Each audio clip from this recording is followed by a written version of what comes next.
Buenas noches, estamos en Radio Cómplices en el programa Retales de Vida. Y como no habría retales si no encontramos a nuestros pedacitos de cielo. Buenas noches, pedacitos. Buenas noches. Bien hallada. Queridos cómplices, tengo el placer de presentaros un programa llamado Trazos de Vida, en el cual nos adentraremos en las profundidades de temas diversos en nuestra sociedad, para poder dar luz a todos y cada uno de ellos, y así poder manteneros informados de todo eso que tanto os preocupa. Hoy nos meteremos de lleno en un tema de máxima actualidad, que nos llena de dudas e intentaremos resolverlas. Para ello, esta noche tengo el placer de presentaros a Cristóbal Crespo, director del Colegio Los Pinos de San Pedro. Buenas noches y bienvenido, señor Cristóbal. Hola, buenas noches a todos. Cristóbal, le quiero preguntar ¿cuántos años lleva dedicándose a la docencia? Uy, madre mía, pues llevo dedicándome a la docencia toda una vida. Hace 34 años que soy maestro. Muchos años, ¿verdad? Muchísimo. Toda una vida. Pues sí, pues parece que se me han pasado en un suspiro, ¿eh? Parece que era ayer cuando acababa de salir de la escuela de magisterio y empezaba con mis primeros destinos, te lo aseguro. ¿Y por qué fue lo de dedicarte a ello? ¿Cómo te vino esa vocación? Pues no sé, siempre quise hacerlo y aunque yo tuve una adolescencia un poco convulsa porque vivía en una zona muy deprimida y muy, bueno, donde era el raro porque iba a estudiar al instituto, pues conseguí salir de aquel ambiente a través de un grupo de amigos del instituto y encaucé mi vida por ahí. Y siempre, junto con otro compañero, siempre pensamos en trabajar con niños, incluso en países del tercer mundo, y bueno, no sé si éramos idealistas en aquel momento. Creo que lo seguimos siendo en cierto modo, aunque con los pies más en la tierra hoy. Qué bonito. ¿Y cuánto tiempo llevas en la dirección del colegio? Pues en equipo directivo he pasado media vida de mi vida laboral. La verdad es que me pasé 8 años de jefe de estudios en Dolores de Pacheco, en el Colegio de Dolores de Pacheco, pero después me fui a trabajar a la Escuela Europea de Luxemburgo. Estuve 9 años allí y ya cuando volví me dieron el destino en San Pedro y empecé de jefe de estudios al año siguiente de volver, hasta hace 3 que cogí la dirección, porque la antigua directora, a quien saludo desde aquí, Olaya, pasó a la inspección, hoy es inspectora, y yo pues presenté un proyecto de dirección y continué su labor lo mejor que sé, intentando darle un poco mi impronta al colegio. Me parece estupendo. Quiero ya meterme en el tema.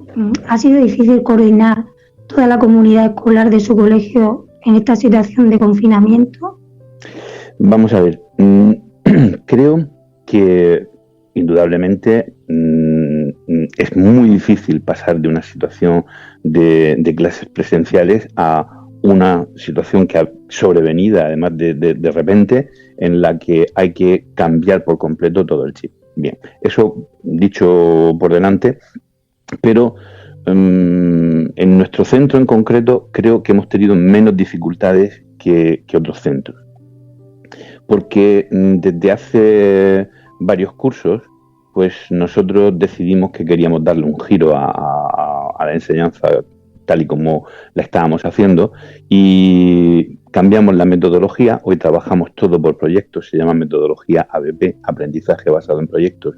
No llevamos libros de texto, no hay libros de texto ni en infantil ni en primaria, no hay ninguno. Y se trabaja, en lugar de trabajar pues temas, unidades temáticas, trabajamos 6 proyectos a lo largo del curso.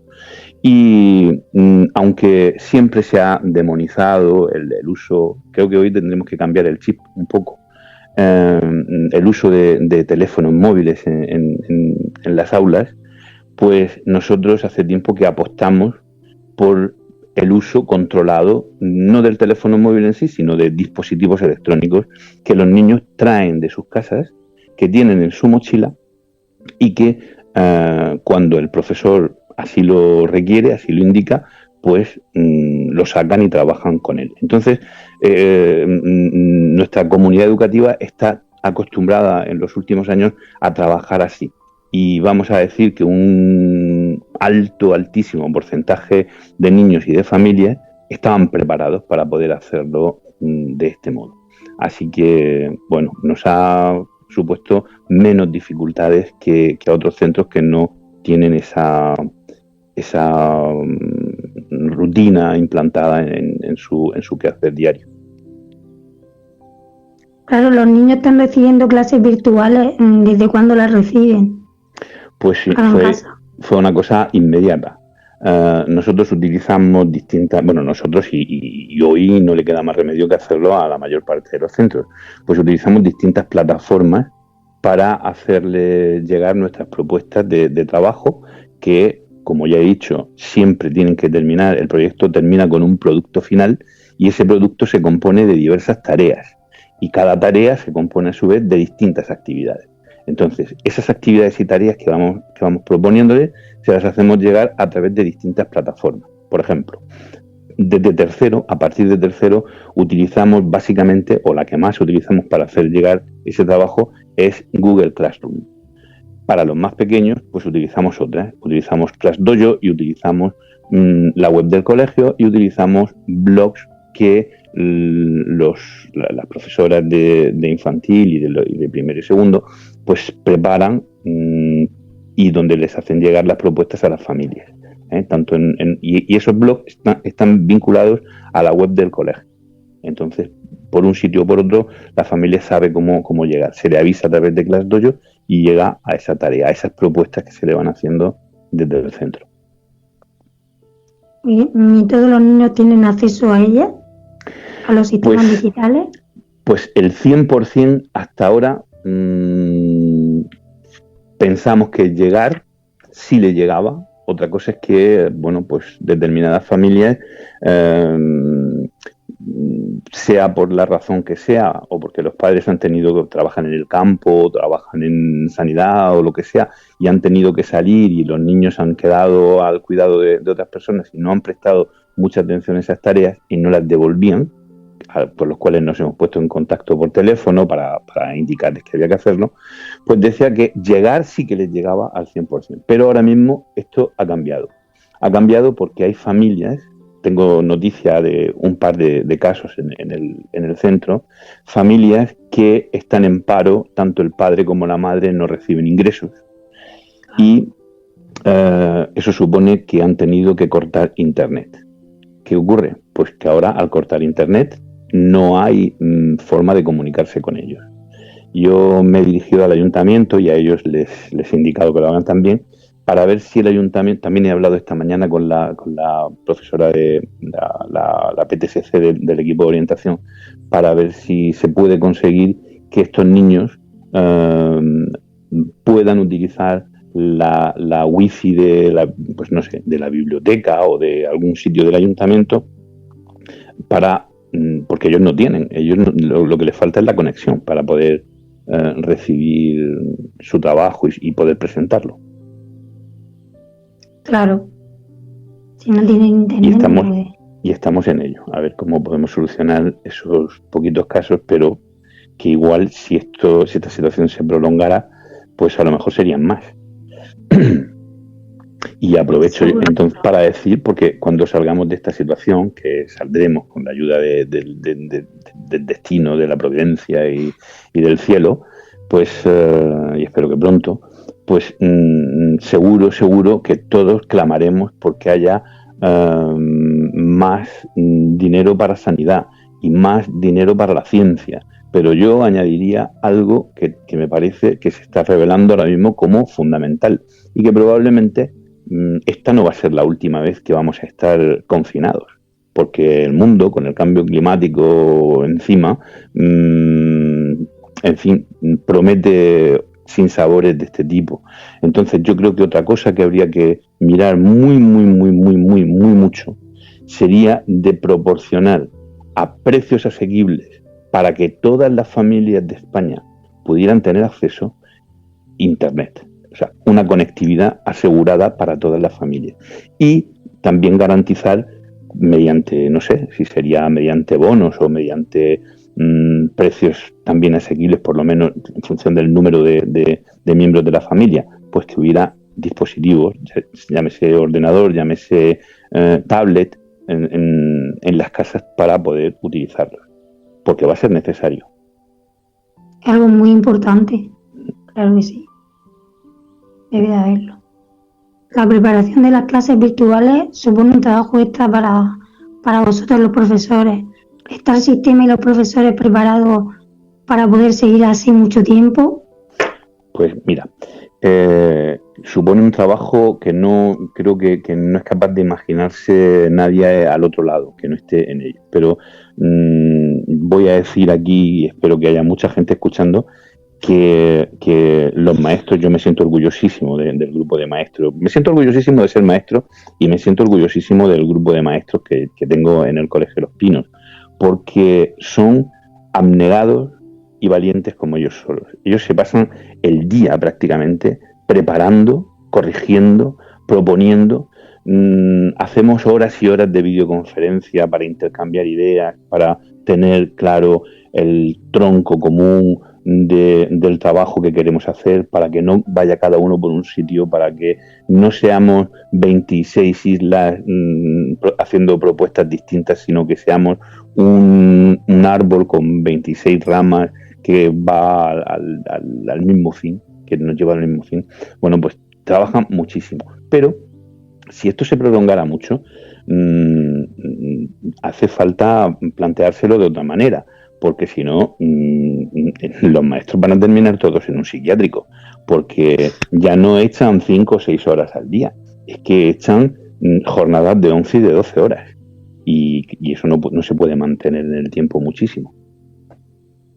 Claro, no se puede seguir ese ritmo. Uh-huh. ¿Cristóbal piensa que se está mermando la calidad de la enseñanza? Vamos a ver. Esa pregunta es un poco complicada de responder. Vamos a ver. Que no es exactamente lo mismo lo que estamos trabajando, sí.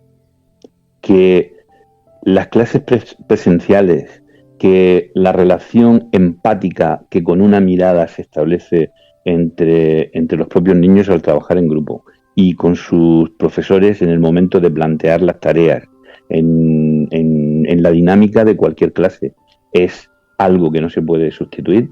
Sí. Pero que esto también está suponiendo un reto para la docencia, pues también es verdad.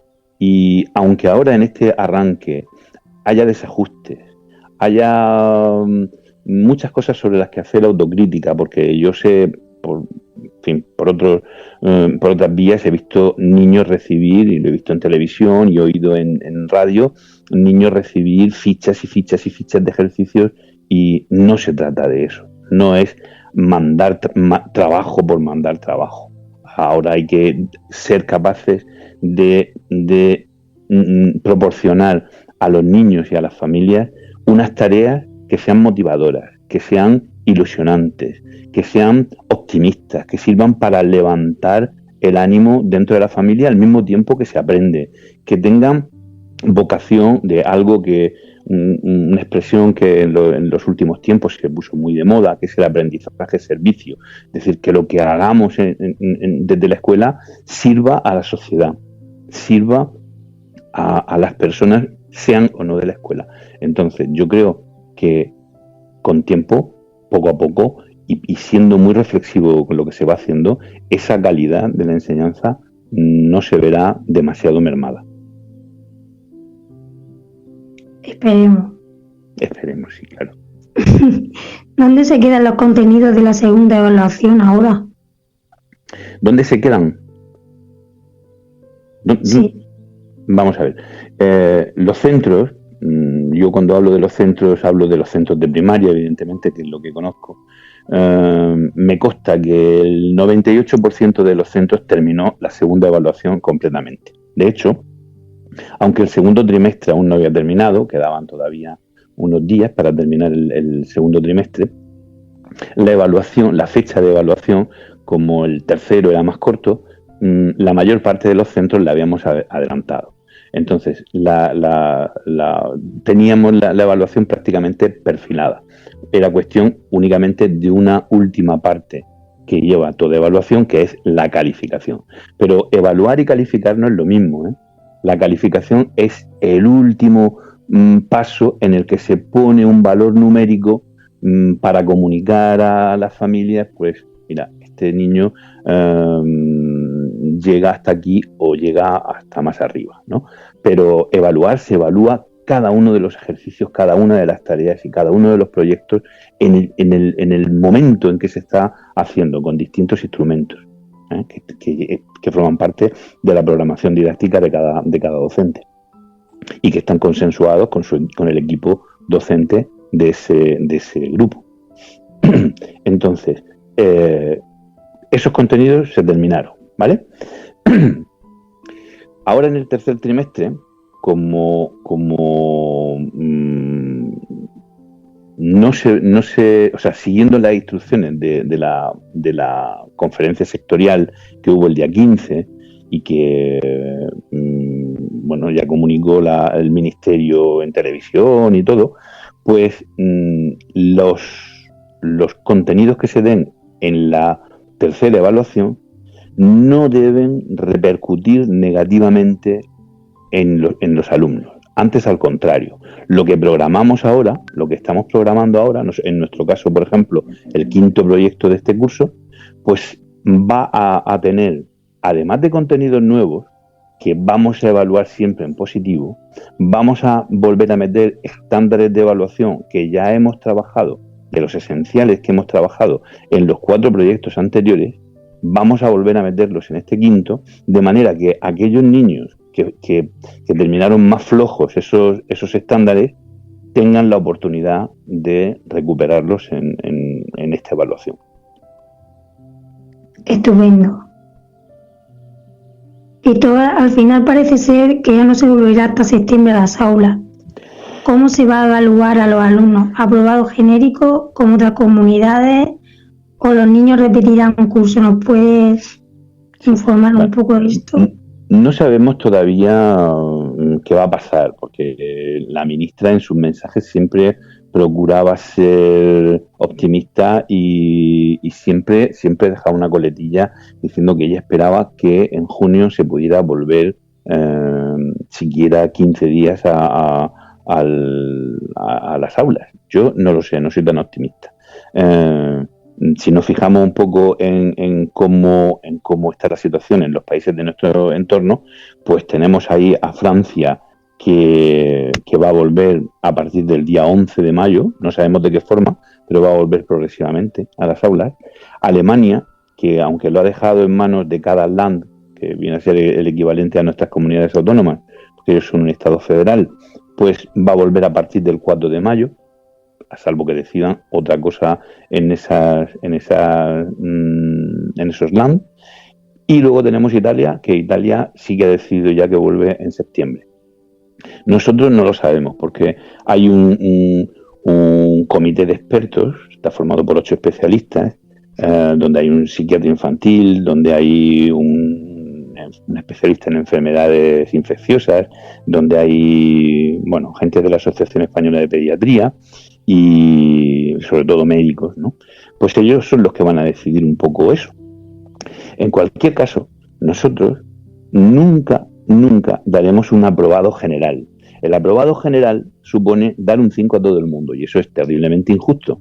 Nosotros lo que sí que se ha dicho y que la gente quizá no lo ha entendido es que la repetición de curso desde hace más de 10 años establece la legislación que debe ser algo excepcional. Es decir, habrá una repetición de curso cuando se hayan agotado todos los medios al alcance del profesorado para intentar que ese alumno no repita, con sus apoyos, con sus refuerzos, con su programa de trabajo individualizado, que se llaman los PTI, que lleva cada alumno. Bien, pues eso ya existe desde hace mucho tiempo. Este año, en lugar de ser esa repetición excepcional, tiene que ser muy, muy, muy excepcional. Nosotros, como acuerdo de nuestro claustro, en nuestro colegio, y no solo de nuestro claustro, porque yo estoy en contacto permanente con los directores de los otros centros públicos de San Pedro del Pinatar, del municipio, pues hemos tomado una decisión consensuada. La decisión consensuada es que ningún niño que se encuentre el año que viene todavía matriculado en nuestros centros, o sea, yo, por ejemplo, teníamos un caso en primero y un caso en tercero de niños que estaban propuestos para repetir. Todo esto antes de que llegara el confinamiento. Estos niños no van a repetir, y eso ya lo hemos decidido, porque el año que viene van a estar en nuestro colegio y van a tener un plan individualizado de apoyo para esos niños, para intentar que solucionen el año que viene los problemas que habíamos visto en este curso y que por esa razón iban a quedarse a repetir. Sin embargo, en sexto tenemos otro problema, porque en sexto hay varios casos también que estaban propuestos para repetir, y cuando llegue el momento de evaluarlos en el mes de junio, cuando llegue el momento último de decidir, tendremos que decidir en función del bien del alumno. Y hay algún caso de niños que no tienen la madurez suficiente para poder desenvolverse en el instituto el año que viene. Entonces yo entiendo que sus padres lo van a comprender perfectamente. Además, los padres ya están advertidos en estos casos, ya hablaron los tutores con ellos, van a entender perfectamente que lo razonable para ese niño es que repita sexto y se quede en el colegio. Pero eso es una cuestión de sentido común. Sí. Y no significa, si aprobado de los demás, no significa que el que merezca un 10 no vaya a tener un 10 y el que merezca un 5 vaya a tener un 5. O sea, esto cada uno va a tener su nota en función de su trabajo. ¿Van a pesar más los 2 primeros trimestres? Sí. Sí. El tercer trimestre va a pesar exclusivamente para bien de los alumnos, nunca para penalizarles su nota.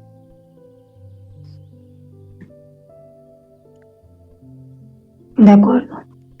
¿Cuál es su opinión con los cursos de final de ciclo, cuarto de la ESO y segundo de bachiller?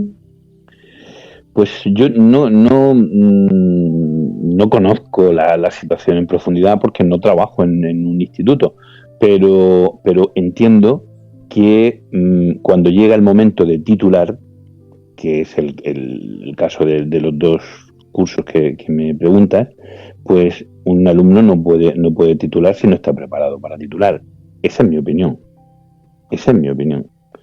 Y también supongo yo que a principios del mes de marzo los profesores tenían ya claro a qué familias había que advertir de que sus hijos estaban en serio peligro de no titular. Y supongo yo que se habrá hecho. Pero esto ya son suposiciones.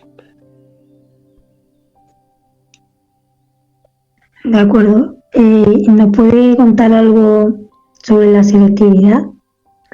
Sobre la selectividad, pues creo que hoy son los grandes perjudicados, los niños que tienen, bueno, los niños ya no son tan niños, los chicos que están terminando bachillerato y que tienen que hacer la EBAU este año, pues seguramente va a ser la generación, no sé cómo decirlo, la más perjudicada que ha habido en los últimos tiempos, porque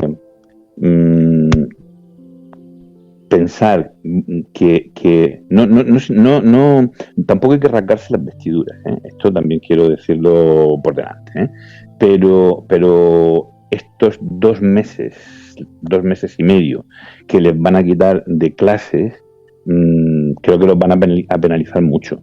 Por mucho de que estén trabajando, que me consta que hay centros e institutos donde trabajan por videoconferencia la mayor parte de las asignaturas y prácticamente a diario. Nosotros, por ejemplo, en el centro, que esto lo hemos programado semanalmente, pues imagínate, ellos lo hacen a diario. Yo sé de varios compañeros que lo hacen todos los días y que se conectan incluso en videoconferencia para resolver dudas, porque los profesores de secundaria son precisamente quienes más preocupados están con el resultado que puedan tener sus alumnos, porque ellos saben de la dificultad añadida que entraña. Si ya es una dificultad esa criba que supone la selectividad, pues ahora para esta generación, para esta promoción, pues es una dificultad añadida y es una injusticia, una terrible injusticia para ellos. Yo espero que a la hora de diseñar las pruebas, en primer lugar, se hagan homogéneamente y no haya diferencias entre comunidades autónomas. Y en segundo lugar, que se tenga en cuenta que los contenidos que había pensados para final de curso no se han dado. Y claro, esto va a ser un poco complicado, porque vamos a imaginar un profesor de filosofía que en su temario pues ha decidido cambiar el orden en el que da la temática. Pues no se puede saber entonces quién ha estudiado a Locke y quién ha estudiado a Hume, y si otro se saltó a Descartes y no lo han trabajado. Eso va a ser la dificultad más grande. Pero bueno, yo espero eso, que no que bajen el nivel de la prueba, sino que tengan en cuenta la última parte del curso que no se ha dado, o que no se ha dado como se debía. Claro, sería lo justo. Sí que sería. Y también que sean un poco flexibles a la hora de las correcciones, porque algunas veces han sido que parecían, no sé, no se me viene un símil a la cabeza, pero en plan computadora, y no siempre se puede corregir de esa manera. Hay que ser humano en este momento. Pues sí. Cristóbal, hay algunas comunidades que no están a favor de lo planteado por el gobierno. Al final, ¿habrá un criterio homogéneo o será cada comunidad quien decida? Bueno, esto siempre, desgraciadamente, estamos acostumbrados a que en este país cada cual arrima el ascua a su sardina y aprovecha cualquier momento para hacer su propia campaña. Esta mañana oía yo cosas de Cataluña hablando de las ventajas del independentismo en un momento en que me parece que esas cosas no proceden, ¿no? Bueno, pues igual ocurre con las comunidades que tienen distinto color al partido que hay en el gobierno. Pues siempre tienen que desmarcarse un poco. Pero tengo que decir que en el caso de Murcia, a pesar de tener distinto color del gobierno, pues no sé si debido a que por una vez la consejera de Educación es una maestra, cosa que agradecemos todos mucho, porque la mayor parte de los altos cargos públicos suelen ocupar carteras y sillones que nada tienen que ver con su preparación. Bueno, pues en este no sé si debido a que ella es maestra o qué, ha sido bastante no sé cómo decir, bastante lógico, bastante razonable, porque las observaciones que ha hecho con respecto a decir no estamos de acuerdo al 100% con las decisiones del ministerio han sido pequeñas y muy razonables. Y la única cosa que se ha apartado un poco ha sido lo de que dejarnos la libertad de que pudiéramos avanzar contenidos, ¿vale? Pero avanzar contenidos siempre y cuando no perjudiquen a los alumnos, no perjudiquen la calificación final de esos alumnos. Eso me parece razonable. Eso me parece muy razonable. Y en cuanto a la promoción, pues han dicho otra cosa que también es muy razonable. Han dicho, no, nada de decir solo que la promoción será muy excepcional. No, hay que someterse a la normativa. Y la normativa está escrita para respetarla. Y la normativa ya dice eso, ya dice que la promoción la no promoción de un alumno es algo absolutamente excepcional, a tomar como último recurso. Por eso de ahí el calificativo de excepcional. Así que creo que en el caso de Murcia no se va a apartar sustancialmente de lo que ha decidido el gobierno. En el caso de otras comunidades, pues no puedo saberlo, pero yo intuyo que no va a haber tampoco grandes diferencias, como no sean pues aquellas comunidades que tienen otros intereses políticos, ¿eh? Y estoy pensando directamente en Cataluña, pero creo que al final se impondrá un poco la razón y no se alejarán mucho del resto de las comunidades autónomas, creo. De acuerdo, quedamos informados. ¿Hay alguna novedad de la rueda de prensa del pasado 17 de abril de la ministra de Educación? ¿Os puede comentar algo sobre ello?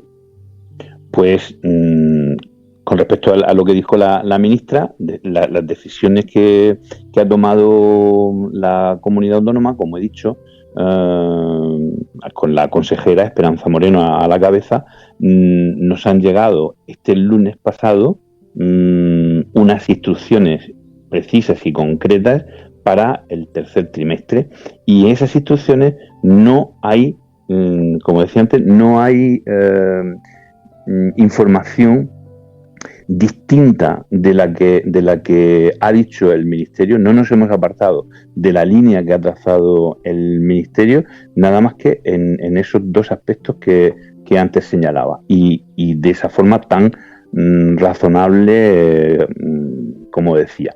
Y está muy bien, es un documento que tiene 20 páginas, pero que regula todas las enseñanzas, desde el primer ciclo de infantil que tienen en las guarderías, los colegios de educación infantil y primaria, la ESO, el bachillerato, la prueba de EBAU que tiene que haber, la formación profesional, los conservatorios, las escuelas de artes y oficios. Está todo contemplado allí con instrucciones para cada uno.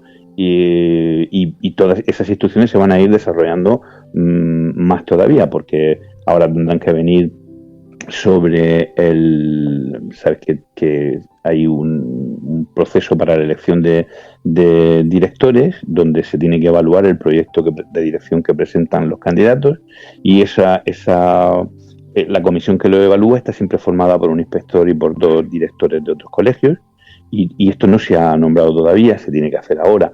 Tiene que venir otro desarrollo, otro marco normativo para el banco de libros, etcétera, etcétera. Tiene que ir viniendo poco a poco, van sacando su normativa. Es normal, van rápido, la verdad es que tengo que reconocer que van rápido, pero también es verdad que la ansiedad que hay por parte del profesorado, por parte de los equipos directivos, porque muchas veces se dan instrucciones y al día siguiente se cambian. Esto no es exclusivo del ministro de Sanidad con respecto a lo de que los niños van a poder salir y que primero digo que van a ir a acompañar a los padres, después me hacen una cacerolada y 6 horas después rectifico. Bueno, pues todo esto está pasando muy rápido, porque las decisiones hay que tomarlas rápidas y muchas veces no son las mejores, no están muy razonadas, no están muy sustanciadas, y entonces pues hay que rectificar. A nosotros nos ocurre lo mismo cuando nos mandan información. Pues hay un programa que ha puesto en marcha la consejería que se llama Teleeduca, por ejemplo, por poner un ejemplo.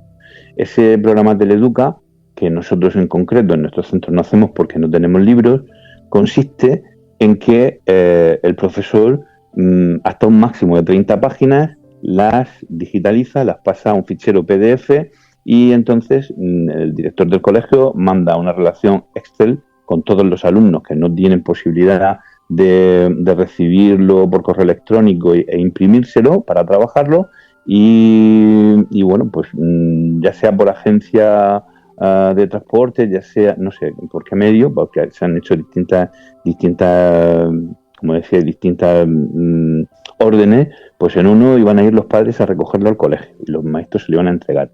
En otro, después llegó otra orden diciendo que no, que los padres no irían, que se pondría la dirección y entonces Protección Civil o la policía local lo llevaría. Pero bueno, en cualquier caso, que hoy se hizo una cosa y al día siguiente se ve que esa cosa no es lo mejor para realizar y entonces se cambia. Y tal vez al pasado 2 días pues se decide otra. Y esto es normal en un periodo, en un momento así de crisis. No es deseable, pero es normal. Y entonces pues tenemos que estar un poco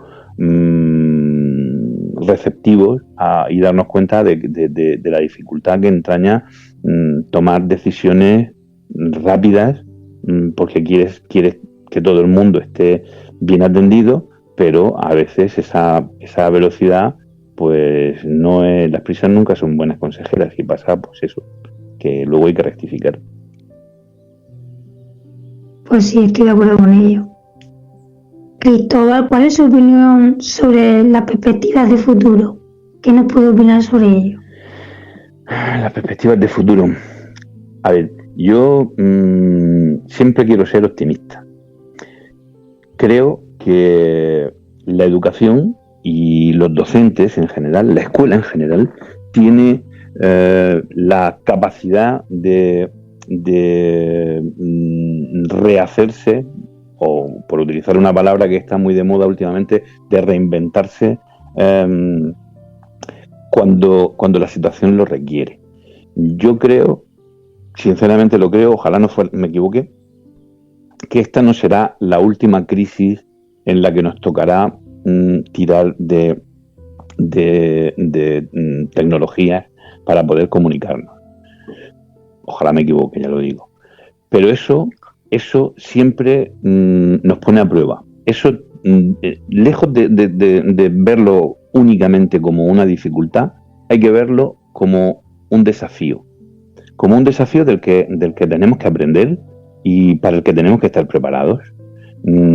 Por eso decía yo al principio que cuando pase esta crisis y todos reclamemos que se apoye mucho más a la sanidad, que se dote mucho mejor a los hospitales y a los centros de salud y también a la ciencia y a la investigación, pues no tenemos que olvidarnos de lo importante que es que se ponga al alcance de todas las familias de España la conexión a Internet y el poder acceder a tener dispositivos que nos mantengan conectados. No me estoy refiriendo a teléfonos móviles, que todo el mundo, el teléfono móvil yo lo utilizo y tal, y WhatsApp y no sé qué más, y las redes sociales. Pero después, llegado el momento en el que hay que relacionarse con la administración de forma telemática, porque tienes que hacer para el proceso de admisión la solicitud de plaza de tu hijo por vía telemática, no tienes medios para hacerlo, ni formación para hacerlo. Y esto es un desafío que las autoridades, el gobierno, tiene que darse cuenta y tiene que solucionarlo. Tiene que solucionarlo y que todo el mundo pueda tener, o sea, que no haya familias que sean indigentes informáticos, vamos a decirlo así, por acuñar una expresión absurda, pero que es así, que no tenga esa escasez que es hoy tan necesaria.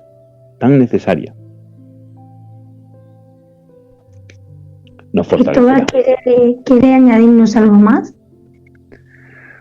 Pues no sé, yo si me permites, quiero decir que, bueno, en primer lugar quiero dar las gracias bueno, no solo a los maestros ya se les he dado varias veces y he dicho lo orgulloso que me siento de ser uno de ellos y en particular del equipo que tengo en mi colegio.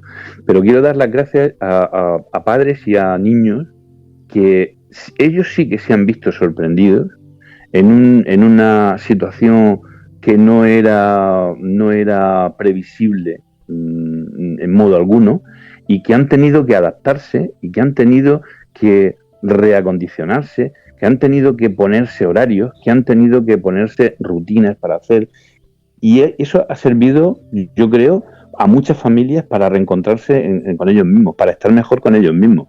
A muchos niños les ha servido para poder disfrutar de sus padres y a muchos padres les ha servido para poder disfrutar de sus hijos. Ojalá que cuando toda esta situación pase no volvamos a caer en los mismos errores y volvamos a tener tiempo para estar con los niños y para que ellos puedan disfrutar de su familia, de su casa, de su entorno, de jugar con sus hermanos, de jugar con sus padres, de que se escuchen unos a otros y también que aprendan lo importante que es estar en colaboración siempre y en contacto siempre con la escuela y con el maestro y la maestra de sus hijos, porque eso es algo vital, algo que nos hace fortísimos. En fin, creo que con eso sería suficiente para que todos nos levantáramos de cualquier tropezón que tuviéramos, de cualquier caída, de cualquier accidente que se produjera, con esa fuerza. Quería preguntar si tenemos alguna pregunta para usted en el chat de los oyentes. Pues la verdad es que ha estado bastante ligerito, pero ligerito. Tiene un montón de preguntas. Cuando quieran, empiezo por ellas. Sí. Empezamos. A ver, César, pregunta. Tengo una preguntita. ¿Qué le parece lo de aprobar a todos los escolares? Sé que lo ha respondido, pero es para que concretamente, como no estaba escuchando, se le pueda decir. César dice, ¿no? Yo creo que no he escuchado cuando lo explicaba. Bueno, he explicado antes que no se va a explicar a todos, no se va a aprobar a todos los escolares. Lo que van a hacer la mayoría de los centros, supongo yo, igual que vamos a hacer los colegios de San Pedro del Pinatar, va a ser que aquellos niños que estaban en riesgo de repetición en los cursos que el año que viene van a continuar en el colegio, pues van a promocionar, pero van a hacerlo con un plan especial de trabajo para el curso siguiente, de tal manera que intenten ponerse al día con su clase y con su nivel. Si no lo consiguieran el año siguiente, sería en ese momento cuando tendrían que repetir.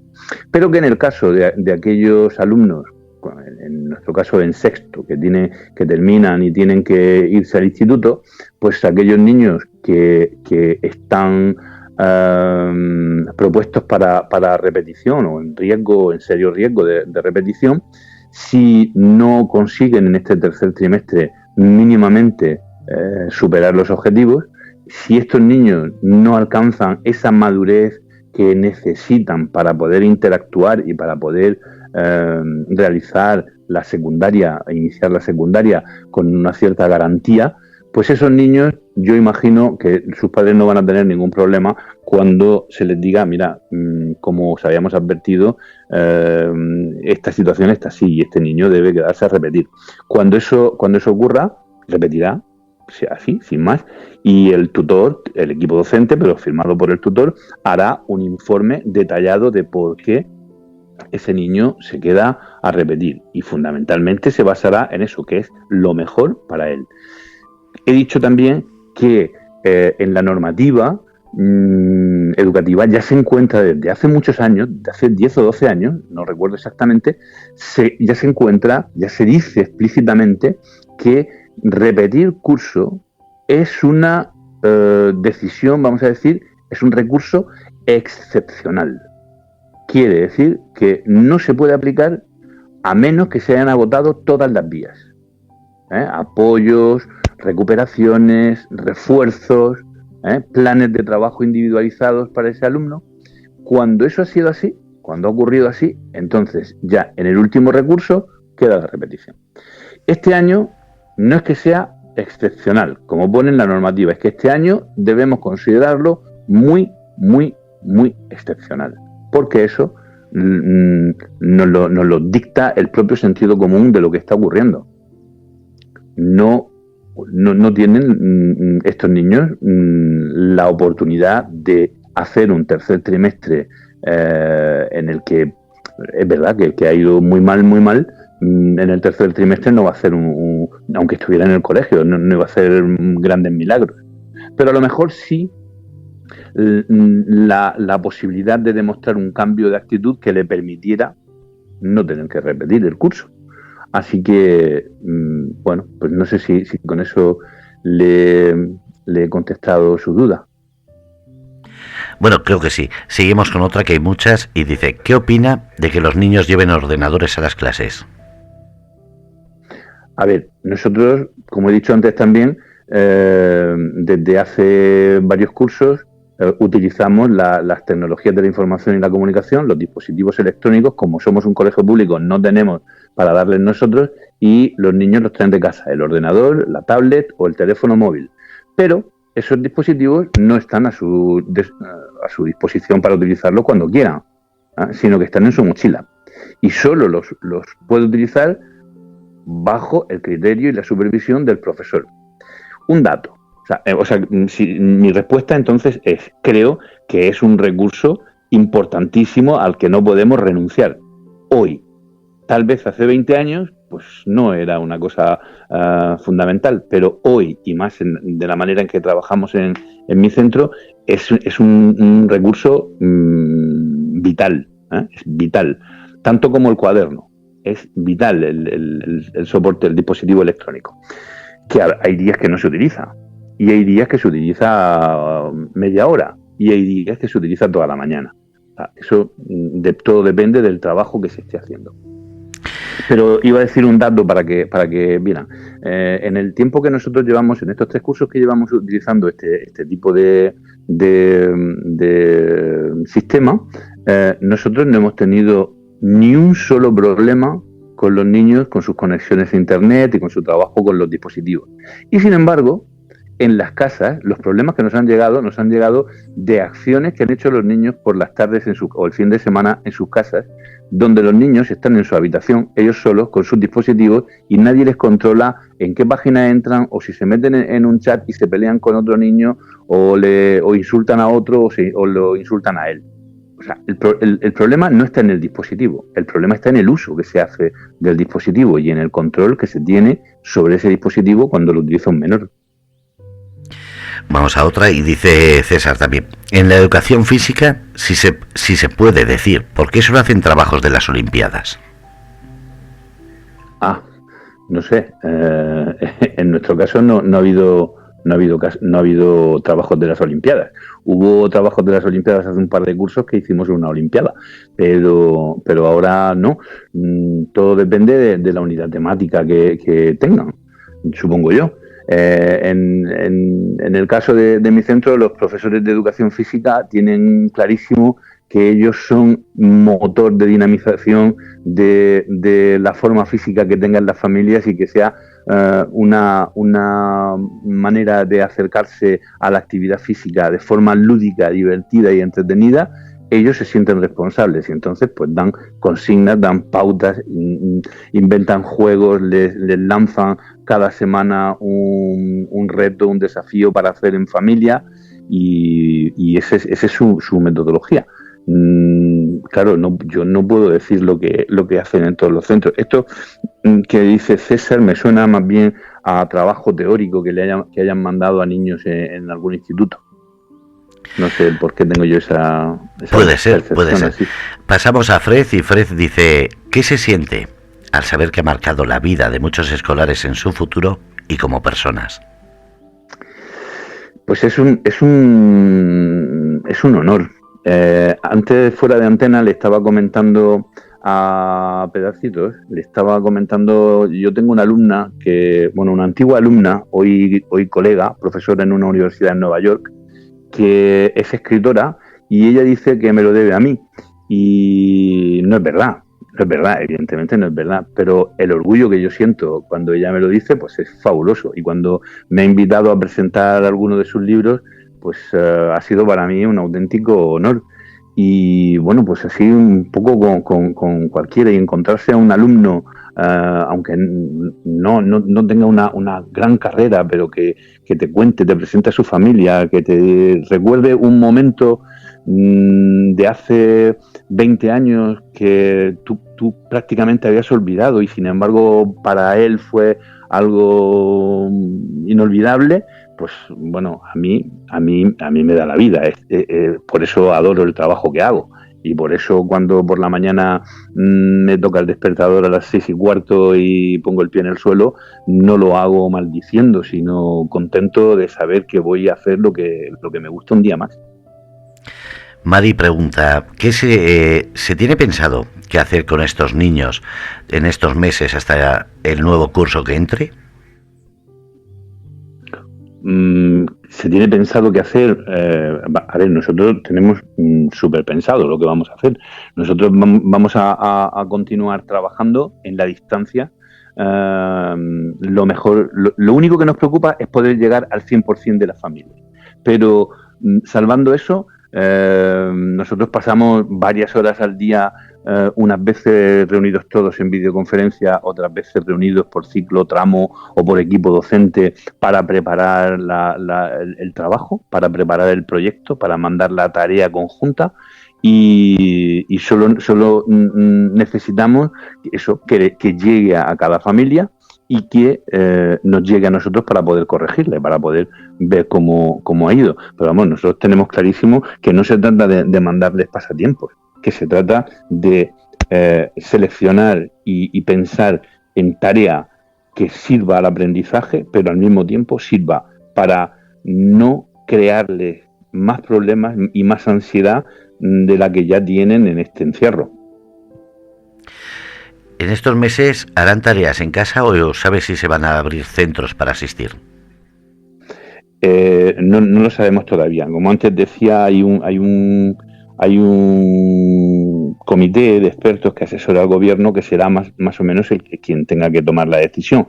Ese comité de expertos, en cualquier caso, yo supongo que lo primero que tendrá en cuenta son los criterios de la Organización Mundial de la Salud para el desconfinamiento, y que cuando eso se dé, porque no concibo unos responsables políticos tan irresponsables que vayan a poner en peligro a la salud de los niños y del profesorado. Pues cuando eso se dé, yo creo que empezaremos paulatinamente. Será muy difícil porque eso implicará el uso de mascarillas, el uso de guantes, el uso de termómetros, tal vez incluso de pruebas de detección de virus. Implicará probablemente tener unos turnos distintos, unos problemas grandísimos con los pequeños que no serán capaces de llevar las mascarillas, desde luego. Implicará tal vez tener a la policía o a Protección Civil en las puertas de los colegios para evitar contactos y evitar aglomeraciones. Bueno, no lo sé cómo se hará, pero yo creo que todo eso está ahí ya, ese comité de expertos que está pensándolo y está diseñándolo. Si los padres trabajan, ¿qué se hará con esos niños? Pues sé que lo que ha dicho la ministra es que en el mes de julio, al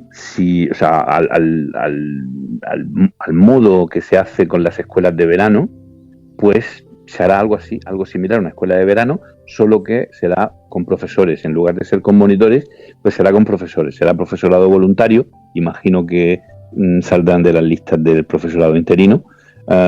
Y será un tipo de actividad, se programará un tipo de actividad donde prime lo lúdico y lo deportivo sobre el contenido de trabajo, el contenido curricular en sí. Esta última parte es un poco una suposición. Seguimos con Mari. Dice, en su centro se les da a los niños clases de arte, como teatro, por ejemplo. Dice, sería muy interesante motivar a los niños que vean que hay otras opciones de estudiar, aparte de lo de siempre, medicina, ingeniería, etcétera.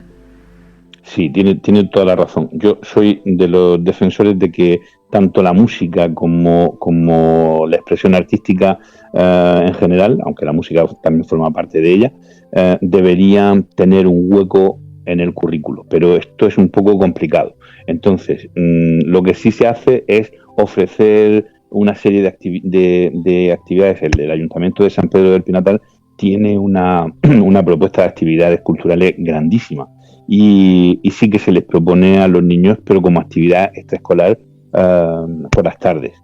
Tanto pues baile, teatro, banda de música, tienen muchísimo donde elegir, y mucho deporte también, claro. María José ha hecho aquí una reivindicación, entonces no sé si podrá responder, pero yo hago las preguntas y si es breve paso a ellas. Si hay que elegir entre unos meses de retraso del programa educativo, que debería ser flexible, y la vida de cientos de personas, dice, yo creo que los niños pueden quedarse en casa 4 o 5 meses. Sigue diciendo, es que la gente cree que los niños deberían estar en el colegio, pero eso solo ha sido así en Europa, desde que se extendió la educación a finales del siglo XIX. Si me dice freno y si no sigo leyendo. No, yo hasta ahora estoy totalmente de acuerdo con María José. El lugar de los niños es con los padres y la obligación de educarlos es de los padres. Solo el Estado asume ese papel a cambio de impuestos. El que le estorben los niños en casa, que pague porque se los tengan o que no los tengan.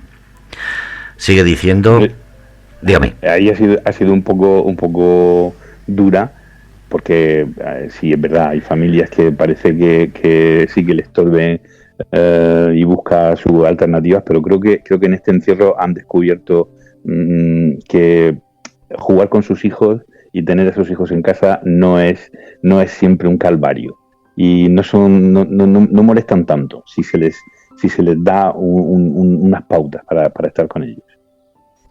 Sigue diciendo, yo estoy en el paro, pero tengo colegas profesores de secundaria que no dan abasto porque los materiales didácticos están por hacer. Sigue diciendo, y profesores que reciben correos electrónicos de alumnos y padres con dudas. Uh-huh.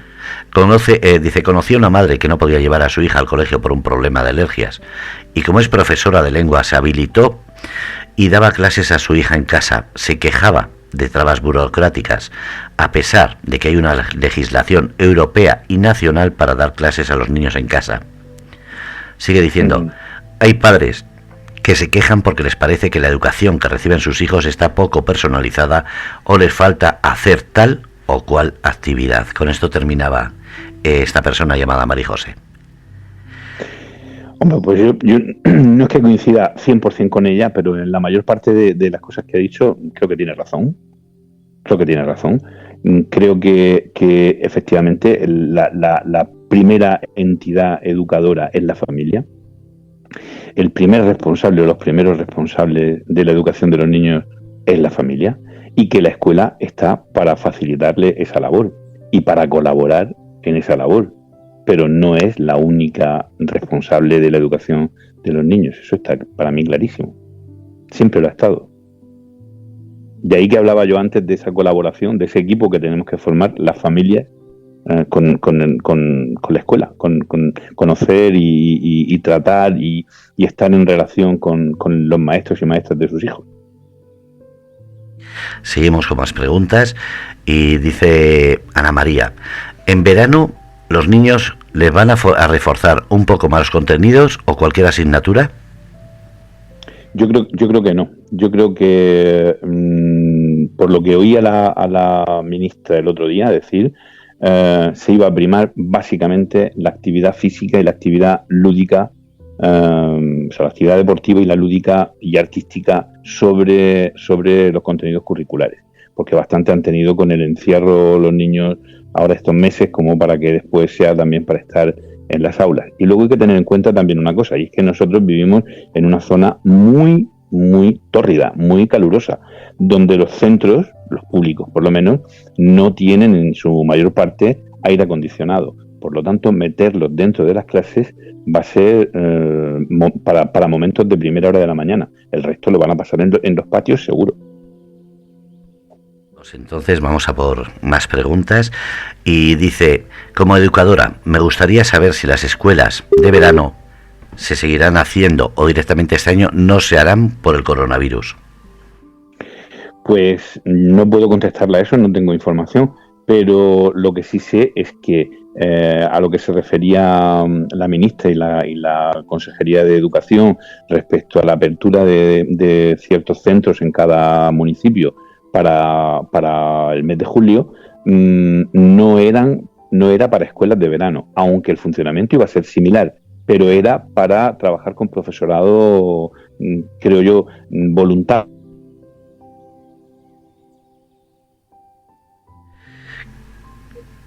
se ha caído. A ver, pedacitos. Pedacitos. Voy a colgar y os voy a llamar, por si estáis oyendo.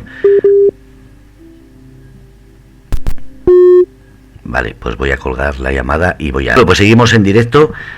Voy a por las preguntas que quedan. Y decía, por ejemplo, ya en el chat estaba, por ejemplo, Resu decía: mis nietos siguen trabajando y estudiando por videoconferencia y la verdad que lo llevan bastante bien porque tienen los mismos horarios que la universidad y van en tercero de carrera. ¿Cree que eso es lo que hay que enseñar a los niños, esa responsabilidad de llevar los horarios en casa? Sin duda, para no volverse loco de momento y para crear un hábito. Y porque a eso me refería antes, con esa capacidad para reaccionar y adaptarse a una situación nueva, una situación que ha cambiado con respecto a lo habitual. En eso consiste la inteligencia, en esa capacidad de adaptación. Y creo que ahí está demostrando la sociedad en su mayor parte una gran inteligencia. Sigue diciendo Resu, más o menos lo que dice usted. Dice: hoy día existen muchos medios y piensa que lo que está pasando es que ponen mucho interés los jóvenes, que se les ha enseñado esa práctica de responsabilidad, digamos, porque también ellos descubren una manera más de servir y de aprender. Totalmente de acuerdo, pero no nos olvidemos de que lo importante es que todo el mundo tenga esos medios, porque si no los tiene, entonces ya no podemos seguir hablando, no podemos exigir en la misma medida. Y a eso se refiere cuando la gente habla de brecha digital, en realidad lo que está hablando es de esa brecha social que hay entre familias que tienen los medios y familias que no lo tienen. Ahí está el problema. Marijose, ya terminando, dice: los niños que tienen facilidad para aprender se aburren porque lo saben. Hay que sacarles partido haciendo que investiguen y aprendan sobre lo que les interesa. Cada niño debería tener la libertad de aprender sobre el tema que le interesa, aunque no venga en los libros de texto de primaria o secundaria. Sobre ese tema, que sí es un debate que siempre ha existido. Sí, y yo voy a decirle que estoy 100% de acuerdo con ella. De hecho, esa razón que ella da es la que nos llevó en el Colegio Los Pinos a cambiar nuestra metodología y a abandonar los libros y a decidir trabajar por proyectos como llevamos los últimos 3 cursos. Ya con esto hemos terminado. Han quedado algunas cosas ahí por decir, pero son cosas del chat, son comentarios que, bueno, para no alargar más, que llevamos ya la hora, no quería molestar. Sobre todo, gracias pedacitos y gracias a usted, porque desde luego han hecho una entrevista muy bonita. Ahora le dejo a Pedacitos, que es la que lleva esto, y como digo, muchísimas gracias. Nada, muchas gracias a ti, Fernando, y un placer. Encantado, Cristóbal. Pedacitos, todo tuyo. Muchísimas gracias, Cristóbal, Nada, por haber estado con nosotros esta noche. Ha sido un placer.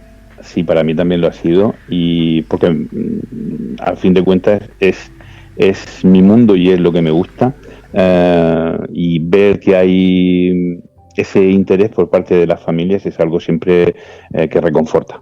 Así que te doy las gracias a ti y nada, pues hasta siempre. Hasta siempre. Bueno, pues han escuchado el programa Retales de Vida con Pedacitos y, como no, con Cristóbal, director del Colegio Los Pinos de San Pedro del Pinatar. 2 personas que nos han traído, una como persona que lleva el programa, una interesante tema y más actual, y la otra persona como director. Pues aunque son preguntas comprometidas, me alegro de que haya respondido y sobre todo agradecer esa responsabilidad que conlleva de ser director y venir aquí a Radio Cómplices a responder. Gracias a todos desde Radio Cómplices. Soy Fernando Rodríguez.